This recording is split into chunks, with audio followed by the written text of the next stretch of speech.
Pinuri ni Coach Tim Cone si Jamie Malonzo kasabay ng pagbubunyag na may iniindang karamdaman ng dati niyang player sa Barangay Ginebra sa laban pa lang ng Gilas versus Indonesia. Naglabas naman ng pahayag si Jamie Malonzo kasunod ng panalong itinala ng Gilas laban sa Thailand kung saan nila iniuwi ang gold medal.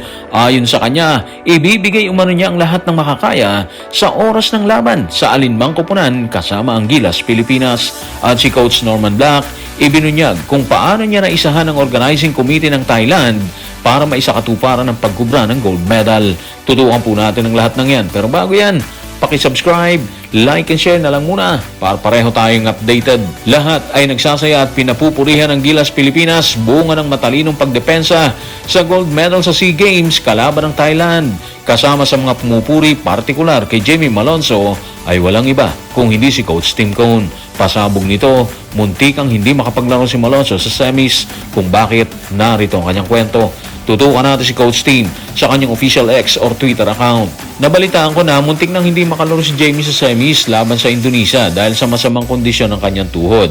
Pero tiniis niya ang sakit at naglaro para sa bayan at naglaro siya ng mahusay. Binabati kita Jamie, pati na rin ang iyong mga kasama sa koponan. Well, sabi nga nila, ibigay ang kredito sa dapat pagbigyan nito, di ba? Yun yung ginawa ni Coach Tim Cone kay Jamie Malonzo. Nakita niya kasi kung paano ginapang ni Malonzo ang kanyang sarili para mabigyan ng suporta ang mga kasama sa loob ng court, lalo na doon sa panahon na naghahabol ang Thailand sa fourth quarter ng bakbakan, di ba? Sa pahayag ni Coach Tim na laban versus Indonesia sa semis, malaking pasabog po yun. Unang-una, kumamada pa rin si Malonzo ng 13 puntos dun eh.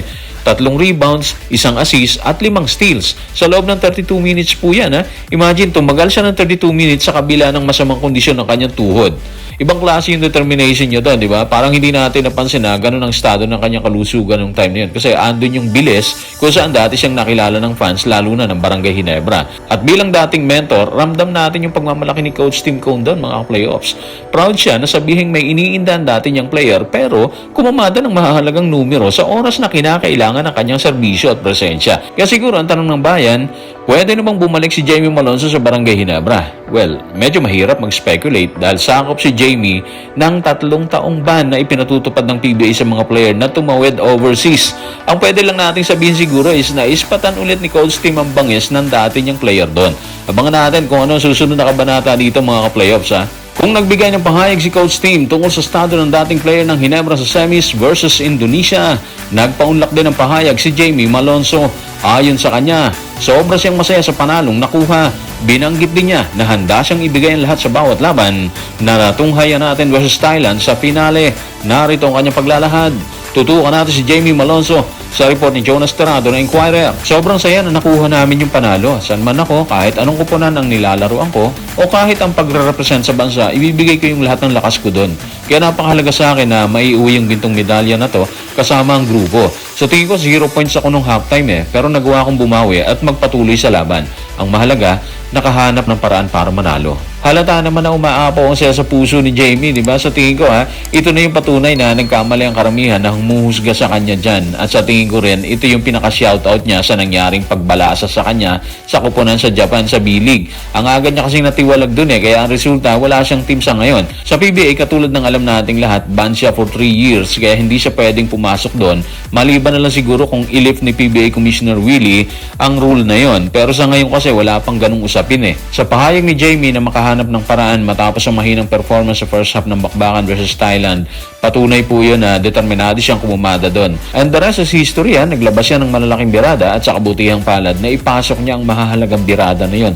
Dahilan para matabunan ng cooking show ng Thailand at mga referee, di ba? Bukod dyan, pinasadahan din niya yung depensa. Nagtala lang naman siya ng 5 steals Ibang klase yan, di ba? Doon mo makikita kung gaano ka-agresibo ang isang player sa loob ng court. Kung bukod sa puntusan, kumakamada pa rin siya sa depensa. So good luck na lang siguro kay Jamie Malonzo saan man siya mapunta ngayong taon, sa KBL man or kahit saan. Hangad natin ang isang matagumpay na kampanya para sa kanya. Bukod kay Jamie Malonzo at ibang mga kasama sa team, naglabas din ang pahayag si Coach Norman. Sa kanyang pahayag, nabunyag ang tila isang paraan para hindi na sila masubaybayan ng Thailand. Paraan na tila nagulangan nila ang organizing committee ng nasabing bansa. Kung paano, narito ang kanyang paglalahad. Tutukan natin si Coach Norman sa report ni Paige Xavier ng ABS-CBN News. Alam kong medyo pinatahimik ko yung media at hindi ako nagsalita dahil sa tuwing may sinasabi ako doon, parang binabago ng organizing committee yung mga patakaran.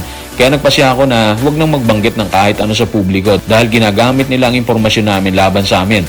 Napakagandang pakiramdam nito at pinagmamalaki ko yung kupunan. So naisahan ni Coach Norman yung organizing committee mga playoffs. Totoo naman kasi kapag naglalabas sila ng pahayag, may bago kagad rule lang Thailand. Binabago nila.